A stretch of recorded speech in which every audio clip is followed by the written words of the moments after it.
Salut à tous et bienvenue dans cette partie-là où nous allons continuer à mettre les bases et fixer la structure de notre projet. Parce que comme je vous l'ai dit, actuellement on fait un travail de fond. Et c'est ce travail de fond qui va nous permettre d'évoluer assez rapidement. Parce qu'une fois qu'on aura fini avec, vous allez vous rendre compte qu'il y a tellement de choses qui seront plus faciles à faire et il y a des choses qu'on pourra réutiliser avec le temps. Donc ici, on va se rendre dans notre éditeur de texte. Et ce que je propose dans un premier temps, c'est de faire un petit réarrangement de nos fichiers SAS. Ici, quand on arrive dans notre fichier SAS, comme on l'a ici, il y a déjà assez de lignes. Donc, l'idée ici, c'est quoi? L'idée, c'est de se créer une structure de dossier qui sera telle que quand on arrive dans le dossier SAS qu'on voit ici, le seul fichier qu'on voit à la base, ce soit le fichier screen.scss. Et on va se créer un autre dossier à l'intérieur qu'on va appeler composite. Comme ceci. Dans ce dossier composite, on va créer des sous-dossiers et chaque sous-dossier va contenir l'équivalent d'une partie ou alors d'un module ou alors d'un élément particulier du site. Donc par exemple, à l'intérieur du dossier composite, on va créer un dossier qu'on va par exemple appeler header. Et dans ce dossier header, on va mettre tous les fichiers SCSS qui auront trait à l'entête du site. Pour faire simple, on va créer à l'intérieur un fichier SCSS qu'on va appeler underscore header. Et dans ce fichier underscore header, on va prendre toute la partie du code header qui se trouve ici. On va la couper, on va venir et on va coller ça à l'intérieur. On purifie un peu la page, on enregistre, on étend le code. Une fois qu'on a collé ce code ici, normalement, il ne se retrouve plus ici. On ne le voit plus ici, donc ça veut dire qu'on n'a plus ce code. Et si on vient regarder dans notre fichier CSS, on va se rendre compte que toute la partie du header a disparu. Et pour se rendre compte, il faudrait déjà qu'on démarre notre préprocesseur. On se rend d'abord dans le dossier Assets. Et une fois que nous sommes dans Assets, on fait un Compass Watch. Et si on vient regarder ici dans Screen CSS, vous allez vous rendre compte que dès qu'on quitte de là où il y a les fichiers qui proviennent du Compass Reset, on tombe directement sur le banner ici. En fait, on ne voit plus le code du header. Et pour que tout ce code réapparaisse ici, on va revenir dans notre screen.scss et on va faire comme à l'image du Compass Reset qu'on voit ici. On dira à notre éditeur de texte qu'on veut importer dans le dossier composite. Il y a un dossier qui s'appelle header et dans ce dossier, on veut importer le fichier header simplement. Si on fait ces qu'on sauvegarde, ça nous montre qu'il y a eu des modifications. Et si on revient regarder le screen CSS, vous allez vous rendre compte qu'après cette partie, désormais on recommence à voir le code du header. Donc c'est un peu comme ça qu'on va faire. L'idée ici là est d'organiser nos fichiers de telle sorte que chaque fois qu'on arrive dans nos assets, qu'on les ouvre, on voit les images ici, mais que quand on entre dans le dossier SAS, on ne voit que le fichier screen.scss. Et à l'intérieur du dossier SAS, on aura le dossier composite. Dans ce dossier composite, on aura tous les sous-fichiers qui seront relatifs au travail. Donc, dans le dossier composite, on va créer par exemple un deuxième dossier et on va appeler ce deuxième dossier banner. À l'intérieur du banner, on va créer un fichier SCSS qu'on va appeler underscore banner et on va couper tout le code qui est relatif au banner ici. On viendra le coller par ici.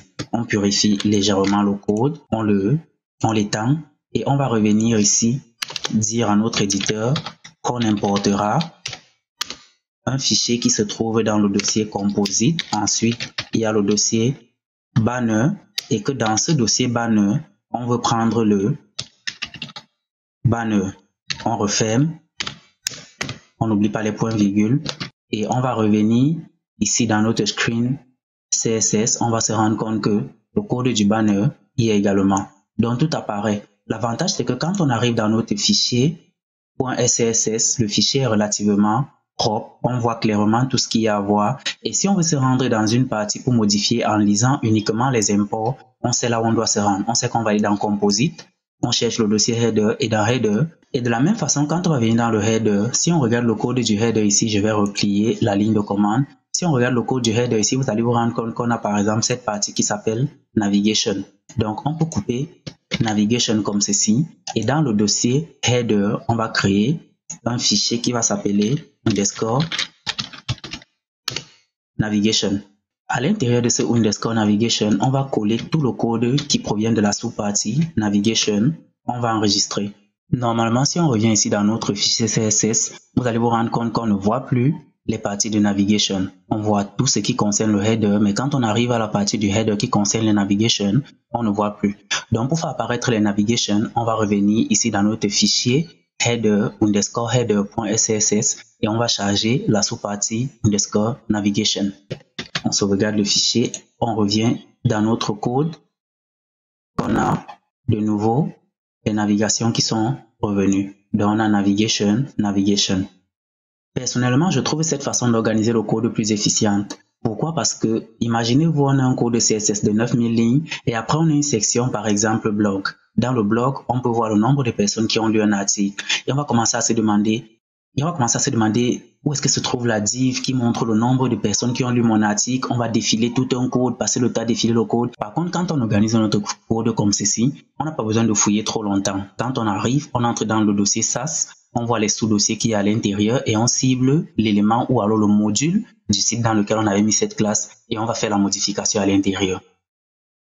Donc, on va venir par exemple ici dans Navigation et vous voyez que ce qu'on a modifié est relativement simple. Et si on vient regarder notre index.html, on sait que Navigation, c'est la partie qui comporte les liens de navigation. Donc, quand on va venir, on sait ce qu'on a envie de modifier en fonction des classes qu'on a là. C'est comme ça qu'on va organiser notre code et on va l'organiser encore de façon plus profonde parce qu'il y aura encore d'autres parties qu'on pourra couper. Par exemple, les navlinks, on peut également les couper et on va couper ça plus tard. Mais pour le moment, on va s'arrêter là. Maintenant, je propose qu'on nettoie notre code. Quand je parle de nettoyer le code, je parle de quoi en réalité? Si vous venez dans le fichier screen.css, vous allez vous rendre compte que tout en haut, juste avant qu'on ne commence à avoir les lignes de code proprement dites, il y a les commentaires. Et si on repart dans le fichier screen.css, dans notre CSS, on va se rendre compte que ce même commentaire apparaît. Et ce commentaire, on ne le veut pas, donc on va le supprimer. On va enregistrer et quand on vient regarder ici, vous voyez que le commentaire a disparu. Ensuite, en parcourant notre fichier CSS, on se rend compte qu'il y a les lignes de commentaires à chaque fois.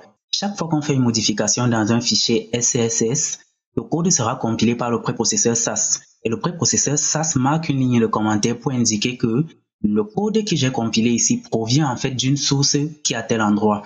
Au niveau de la ligne 20, dans le dossier SAS du sous-dossier, dans lequel il y a le sous-dossier composite, à l'intérieur le sous-dossier header, on a un fichier underscore header.css. Ça nous dit qu'à la ligne 20 de ce fichier, il y a une classe qui cible le logo. Et si on vient dans le fichier underscore header.css, vous allez vous rendre compte effectivement qu'il y a une classe à l'intérieur qui cible le logo.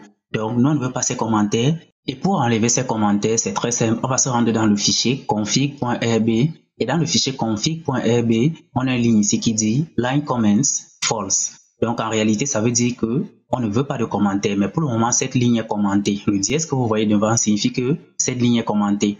Et dans tous les fichiers de programmation, quand une ligne est commentée, ça veut dire qu'elle n'est pas prise en compte. On va donc venir et on va enlever le dièse qui se trouve tout simplement là devant et on va redémarrer notre préprocesseur.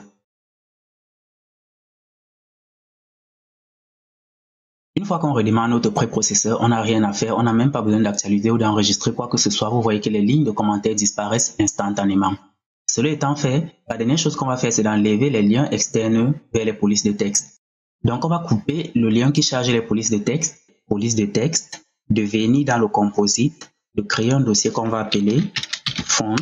Et dans ce dossier, on va créer un fichier qu'on va appeler underscore fonts. Et à l'intérieur de ce fichier, on va coller notre code. On va revenir ici et on va dire qu'on importera composite fonts et fonts. On n'oublie pas de fermer et de mettre le point virgule. On enregistre le fichier et si on vient regarder dans notre screen CSS, on a toujours notre police de texte. L'inconvénient qu'on a, c'est que ici nos lignes de code sont collées les unes après les autres. Mais ce n'est pas important parce que généralement, on ne s'intéresse pas au fichier CSS en lui-même. Du moment où ça fonctionne, ça ne nous intéresse pas. Parce que quand on va vouloir faire la maintenance de notre code, on va plutôt se rendre dans les micro-fichiers SCSS qu'on aura créés. La plupart du temps, on ferme le fichier CSS, on ne regarde même pas ce qui est à l'intérieur et on travaille simplement. Donc, on va s'arrêter là et on va se retrouver dans la prochaine partie. Là, on va continuer à faire notre travail de fond et à mettre nos structures de base qui vont nous permettre de travailler plus rapidement. Je propose que dans la prochaine partie, on attaque le fichier des classes prédéfinies.